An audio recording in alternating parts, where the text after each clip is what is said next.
warahmatullahi wabarakatuh. Perkenalkan, nama saya Imam Hidayat, SEMAK, dosen tetap program studi S1 Akuntansi, Fakultas Ekonomi dan Bisnis Universitas Muhammadiyah Tangerang. Nah, di video kali ini saya menjelaskan mengenai pernyataan diri dosen untuk kerja Tridharma Perguruan Tinggi atau disebut PDD UKT PT dalam bidang pengajaran.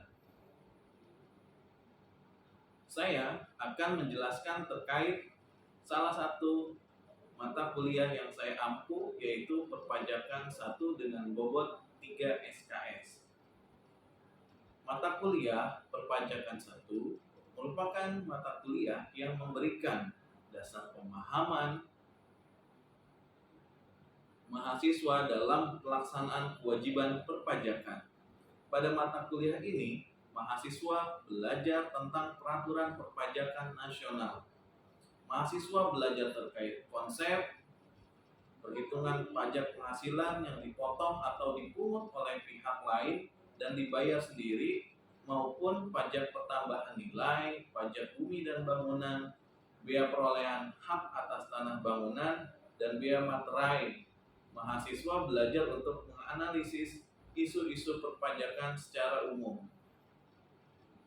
Selanjutnya saya akan menjelaskan terkait CPL. Apa itu CPL? Capaian pembelajaran lulusan, yang mana yaitu sikap mahasiswa harus taat hukum dan disiplin dalam kehidupan, dalam bermasyarakat dan bernegara. Selanjutnya, menginternalisasi nilai, norma, dan etika akademik, bertanggung jawab, mandiri, dan kewirausahaan.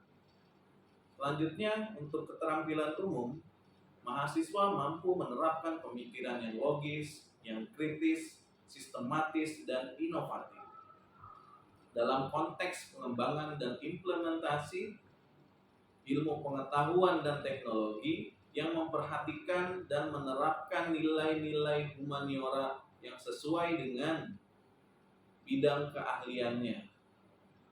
Selanjutnya, yang kedua, mampu menunjukkan kinerja mandiri, bermutu, dan terukur.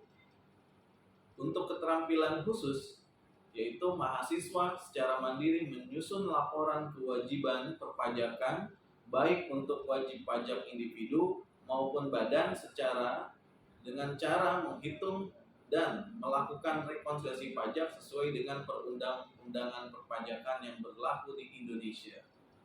Untuk pengetahuan, mahasiswa menguasai teknik, prinsip, dan pengetahuan prosedural tentang penggunaan teknologi informasi, konsep dan peraturan perpajakan, dan hukum bisnis. Setelah menjelaskan terkait CPL, di sini juga saya akan menjelaskan terkait CPMK. Apa itu CPMK? CPMK adalah capaian pembelajaran mata kuliah, di mana mahasiswa dapat memahami pengertian fungsi pajak, ketentuan umum perpajakan. Mahasiswa dapat memahami dan melakukan pelaporan terkait restitusi pajak. Selanjutnya, kemampuan akhir yang direncanakan pada tiap tahap pembelajaran pada pertemuan pertama, yaitu mampu menjelaskan ketentuan umum dan tata cara perpajakan, antara lain pengertian wajib pajak, masa pajak, dan tahun pajak, kewajiban mendaftarkan diri, dan kewajiban membayar pajak, kewajiban melaporkan pajak, dan menjelaskan sanksi administrasi jika wajib pajak melanggar peraturan perpajakan. Pengertian wajib pajak untuk pertemuan ketiga dan 4, yaitu masa pajak dan tahun pajak, kewajiban wajib pajak, pendaftaran wajib pajak, kewajiban membayar pajak dan melaporkan pajak, sanksi pajak apabila melanggar peraturan perpajakan. Untuk pertemuan ke-5 dan juga ke-6, yaitu mahasiswa mampu menjelaskan perbedaan antara subjek pajak dan wajib pajak penghasilan, dan mampu menjelaskan objek pajak penghasilan dan tarif pajak penghasilan, serta mampu menjelaskan terkait wajib pajak, masa pajak, dan tahun pajak. Untuk pertemuan ketujuh, yaitu memahami PPh pasal 22 dan mampu melakukan perhitungan. Selanjutnya, pertemuan ke-8 itu ujian tengah semester. Pertemuan 9 dan 10 memahami PPh pasal 23 dan mampu melakukan perhitungan. Untuk pertemuan 11 dan 12 yaitu memahami PPh pasal 24 dan mampu melakukan perhitungan. Untuk pertemuan 13 dan 14 memahami PPh pasal 25 dan mampu melakukan perhitungan. Untuk pertemuan ke-15 yaitu memahami PPN dan PPNBM dan mampu melakukan perhitungan. Sementara pertemuan ke-16 yaitu akan dilakukan ujian akhir semester. Setelah menjelaskan kemampuan akhir yang direncanakan pada tiap tahap pembelajaran, saya di sini juga akan menjelaskan indikator. Untuk pertemuan pertama, kriterianya ketepatan dan penguasaan. Untuk bentuk penilaiannya menjawab pertanyaan-pertanyaan dari studi kasus yang didiskusikan. Begitupun dengan pertemuan selanjutnya. Nah, untuk bahan kajian yang terkait atau materi yang disampaikan pada setiap pertemuan, yaitu untuk pertemuan pertama dan kedua, pengertian pajak dan fungsi pajak, serta sistem pengenaan dan pemungutan pajak dan penggolongan pajak. Selanjutnya, untuk materi pertemuan ketiga dan keempat, pengertian subjek dan wajib pajak penghasilan, pengertian objek, dan pengecualian objek PPh pengurangan yang diperbolehkan dan yang tidak diperbolehkan, perhitungan PPh dengan tarif umum, dan perhitungan PPh dengan norma perhitungan PPh. Untuk pertemuan kelima dan keenam yaitu terkait perbedaan subjek, non-objek, objek, dan tarif PPh 21, perhitungan PPh 21, untuk karyawan tetap, penerima honorarium, perhitungan PPh 21 untuk penerima hadiah penghargaan, perhitungan PPh 21 untuk karyawan, karyawati dengan status wajib pajak.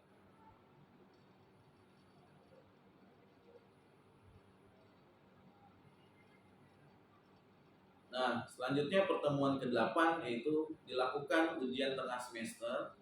Untuk pertemuan 9 dan 10 yaitu materi terkait konsep pemotongan tarif PPh pasal 23, konsep perhitungan, penyetoran, dan pelaporan pajak PPh pasal 23. Untuk pertemuan 11 dan 12 yaitu materi terkait konsep pemotongan tarif, subjek pajak, PPh pasal 24, konsep perhitungan penyetoran dan pelaporan pajak PPh 24. Untuk pertemuan 13 dan 14, konsep pemotongan tarif subjek pajak PPh pasal 25, konsep perhitungan penyetoran dan pelaporan PPh pasal 25. Selanjutnya untuk pertemuan ke-15 yaitu konsep pemotongan pungutan PPN dan PPNBM. Dan yang terakhir pertemuan ke-16 dilakukan ujian akhir semester. Setelah materi yang diajarkan yaitu metode pembelajaran. Untuk metode pembelajaran yaitu dengan dilakukan ada ceramah, tanya jawab, diskusi, melakukan latihan-latihan atas soal-soal yang harus dikerjakan oleh mahasiswa. Selanjutnya, waktu yang disediakan setiap pertemuan itu 3 kali 50 menit. Nah, pengalaman belajar mahasiswa yaitu bisa menyusun ringkasan dalam bentuk makalah tentang pengertian sistem pajak, pemungutan pajak. Selanjutnya, melakukan perhitungan sanksi administrasi dalam hal perpajakan, melakukan perhitungan PPh pasal 21 dengan tarif umum dan khusus. Selanjutnya, melakukan perhitungan PPh pasal 22, melakukan perhitungan PPh pasal 23, melakukan perhitungan PPh pasal 24, melakukan perhitungan PPh pasal 25. Setelah saya menjelaskan mengenai RPS mata kuliah yang saya ampu, saya akan menjelaskan terkait bagaimana DIA. Apa itu DIA? Delivery, interaction, dan assessment. Biasanya saya memberikan materi, yaitu saya memberikan pretest terlebih dahulu kepada mahasiswa. Tujuannya supaya mahasiswa mempelajari terlebih dahulu mata pelajaran yang akan datang, sehingga mereka akan siap setelah itu. Dan saya setelah melakukan pretest memberikan penjelasan, pemahaman, latihan terkait materi-materi yang disampaikan. Nah, setelah akhir perkuliahan, saya menutup perkuliahan dengan melakukan post-test. Tujuannya supaya mahasiswa memahami apa yang telah saya sampaikan. Untuk referensi buku yang digunakan, yaitu buku dari Prof. Nardiasmo, Perpajakan, buku Waluyo, Perpajakan Indonesia, Thomas Sumarsan, Perpajakan Indonesia, Ortex, Susunan dalam satu naskah 10 Undang-Undang Perpajakan. Saya berinteraksi dengan mahasiswa menggunakan beberapa media. Biasanya saya menggunakan aplikasi Zoom untuk berinteraksi secara langsung via daring. Selain itu juga saya menggunakan Google Meet.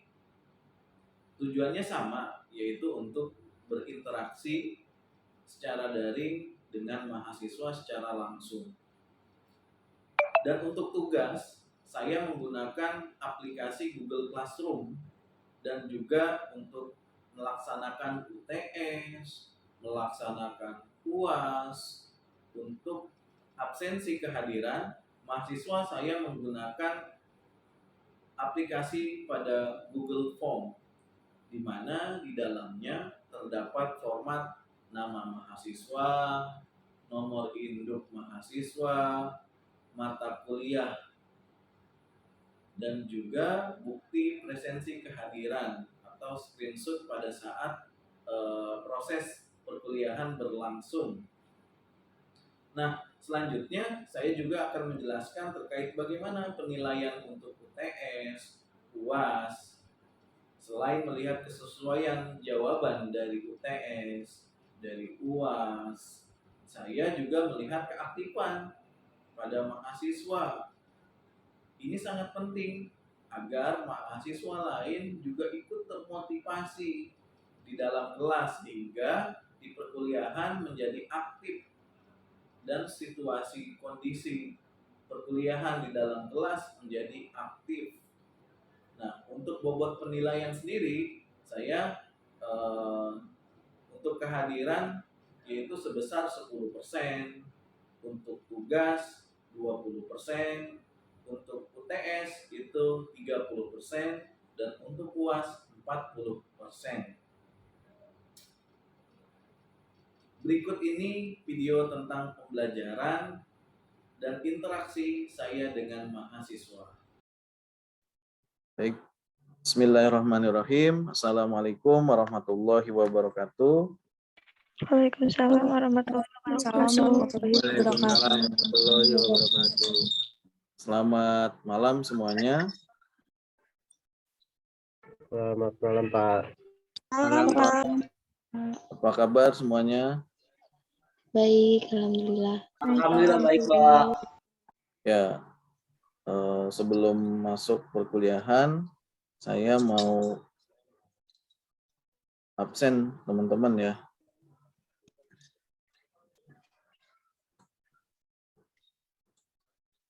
Aang ada? Ada, Pak. Hadir. Aisyah?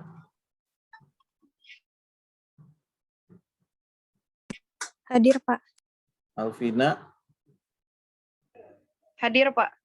Dea, Hadir, Pak. Denny, Hadir, Pak. Destiana, Hadir, Pak. Devi, Hadir, Bapak. Devi Hadir, Darapusti, oke. Eldi, Hadir, Pak. Enti, Hadir, Pak. Pascal, Hadir, Pak. Hadir. Galang, Hadir. Gali, Hadir, Pak. Gestri, Hadir, Pak. Gita, Hadir, Pak. Helen, Hadir, Pak. Ika, Hadir, Pak.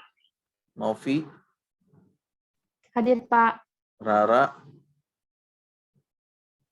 Hadir, Pak. Rista, Hadir, Pak. Rini Rahmatillah, Hadir, Pak. Siti Fazriani, Hadir, Pak. Sofa Uruhanma, Iya, ada. Subhan, Hadir, Pak. Tristan, dan Yola. Hadir semua ya? Hadir. Oke. Hadir, Pak. Pak Rija belum, Pak? Rija. Ada Rija. Oke, udah semua ya? Saya belum.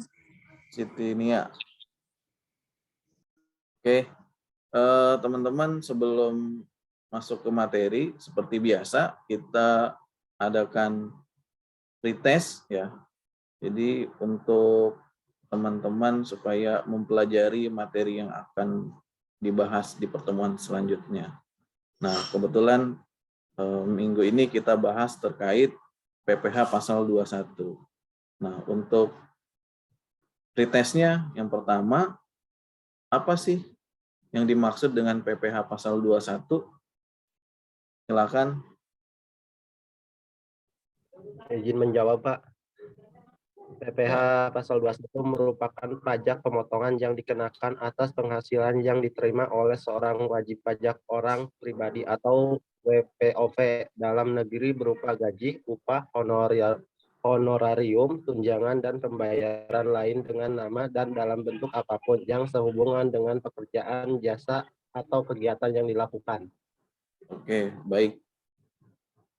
Selanjutnya, ada yang tahu nggak berapa besaran PTKP untuk PPH pasal 21?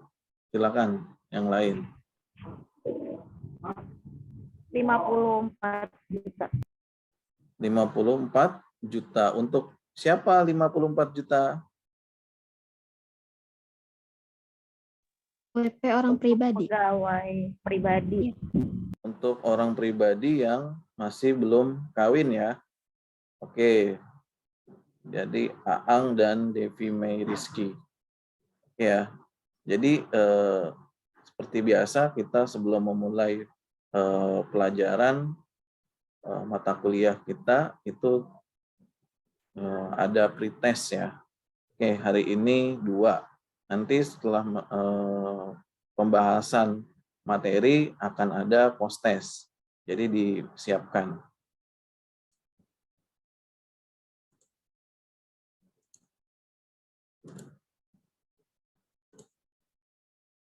Oke, kita masuk ke PPH pasal 21.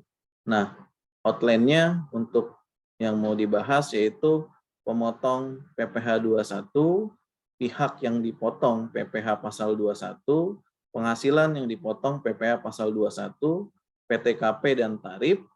Yang kelima, skema dan contoh perhitungan. Yang keenam, PPH pasal 21 atas pesangon. Nah, pengertian PPH pasal 21-26, yaitu pajak penghasilan sehubungan dengan pekerjaan atau jabatan, jasa, dan kegiatan yang dilakukan oleh subjek pajak orang pribadi atas penghasilan berupa gaji, upah, honorarium, tunjangan, dan pembayaran lain dengan nama dan dalam bentuk apapun. Selanjutnya, siapa yang memotong PPh pasal 21? Yaitu yang pertama adalah pemberi kerja. Ya. Selanjutnya, siapa? Bendahara pemerintah pusat atau pemerintah daerah. Itu termasuk instansi atau lembaga pemerintah lainnya. Selanjutnya, siapa? Dana pensiun, badan penyelenggara jam sostek, orang pribadi yang melakukan kegiatan usaha atau pekerjaan bebas, serta badan penyelenggaraan kegiatan termasuk badan pemerintah, organisasi yang bersifat nasional dan internasional. Nah, yang bukan pemotong PPh pasal 21 siapa? Yang pertama yaitu kantor perwakilan negara asing. Jadi dia bukan pemotong ya. Selanjutnya apa? Organisasi-organisasi internasional yang ditetapkan Menteri Keuangan sebagai bukan subjek pajak. Yang ketiga, pemberi kerja orang pribadi yang tidak melakukan kegiatan usaha atau pekerjaan bebas yang semata-mata mempekerjakan orang pribadi untuk melakukan pekerjaan rumah tangga atau pekerjaan bukan dalam rangka melakukan kegiatan usaha atau pekerjaan bebas. Nah, selanjutnya siapa pihak yang dipotong oleh PPh pasal 21? Yaitu ada pegawai. Nah, pegawai dibagi lagi, ada pegawai tetap, ada pegawai yang tidak tetap atau disebut dengan tenaga kerja lepas. Selanjutnya, bukan pegawai. Nah, ada apa aja nih dari bukan pegawai? Ada tenaga ahli, seniman, olahragawan, penyuluh atau moderator, pengarang, peneliti, dan yang lainnya. Yang ketiga siapa? Peserta kegiatan. Ada peserta perlombaan, peserta rapat, konferensi, peserta dan anggota kepanitiaan, dan peserta kegiatan lainnya. Yang terakhir, ada penerima pesangon, pensiun, uang manfaat pensiun, tunjangan hari tua. Nah, ini penjelasannya untuk pegawai tadi, orang pribadi yang bekerja dari pada pemberi kerja. Contoh siapa? Karyawan gitu ya. Nah, pegawai tetap ya. Jadi dia memperoleh penghasilan secara teratur. Sedangkan pegawai tidak tetap yaitu tenaga kerja lepas. Ya. Selanjutnya, penghasilan yang dipotong yaitu yang diterima atau diperoleh pegawai tetap secara teratur, penghasilan sehubungan dengan PHK atau pensiun berupa pesangon, uang manfaat pensiun, ya. Nah, penerima termasuk penghasilan yang dipotong yaitu penerima dalam bentuk natura, ya. Ada bukan wajib pajak yang dikenakan PPh final, dan wajib pajak yang dikenakan PPh berdasarkan norma perhitungan khusus. Nah, di dalam PPh 21 juga ada jaminan keselamatan kerja, jaminan kematian, jaminan pelayanan kesehatan, dan jaminan hari tua. Nah, yang dibayar perusahaan apa aja? JKK, JKM, JPK. Ya, jika dibayar oleh perusahaan, maka akan menambah penghasilan pegawai. Nah, yang tidak menambah penghasilan pegawai apa? Jaminan hari tua. Nah, jika jaminan hari tua dibayar sendiri oleh karyawan atau pegawai, maka dia menjadi pengurang pada PPh pasal 21 gitu. Dan jika dibayar sendiri, JKK, JKM, dan JPK itu tidak mengurangi penghasilan pegawai.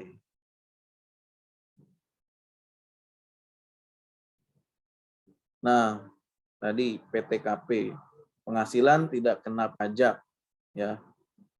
Penghasilan tidak kena pajak diatur dalam PMK 10001 PMK.010 tahun 2016. Nah, untuk wajib pajak orang pribadi yang belum menikah yaitu 54 juta rupiah. Nah, tambahan untuk bagi yang kawin itu 4.500.000 rupiah. Nah, terus tambahan untuk istri yang penghasilannya digabung dengan penghasilan suami ditambah 54 juta, dan tambahan untuk setiap anggota keluarga seperti anak ya, maksimal itu ditanggung 3 orang. Jadi total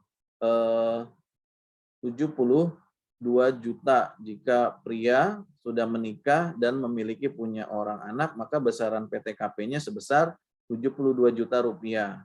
Sedangkan kalau pria yang belum nikah atau tidak kawin, belum kawin, itu masuknya 54 juta ya, atau biasa disebut TK garis miring 0. Tidak kawin garis miring 0.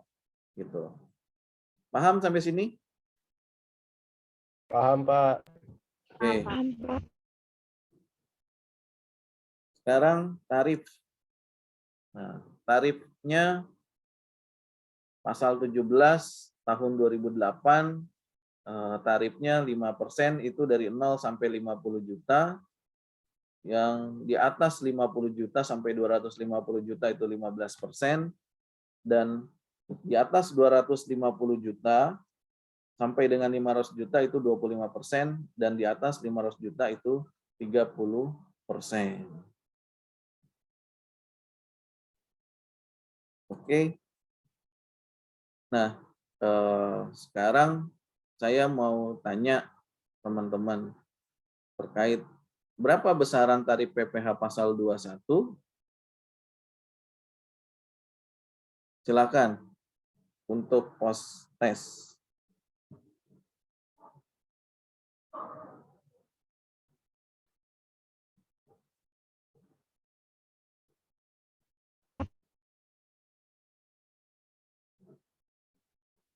Berapa besaran tarif PPh pasal 21? Pak izin menjawab. Ya, sebutkan namanya. Destiana Fitrianingrum. Silakan Mbak Destiana. Tarif 5% dengan penghasilan tahunan hingga 50 juta, tarif 15% dengan penghasilan 50 juta sampai 250 juta, dan tarif 25% dengan penghasilan 250 juta sampai 50 juta. Oke, ada lagi? Yang lain mau menambahkan? 30% untuk penghasilan kena pajak di atas 500 juta. Oke. Jadi seperti itu ya, tarifnya progresif 5%, selanjutnya 15%, 25%, dan terakhir 30%. Nah, itu ya teman-teman. Silakan materi yang tadi sudah saya sampaikan teman-teman pelajari. Lagi silakan dibaca terlebih bukunya dan juga latihan-latihannya ya. Silakan dibaca lagi. Demikian untuk perkuliahan kali ini. Saya mohon maaf. Terima kasih sekali lagi. Kurang lebih mohon maaf. Assalamualaikum warahmatullahi wabarakatuh.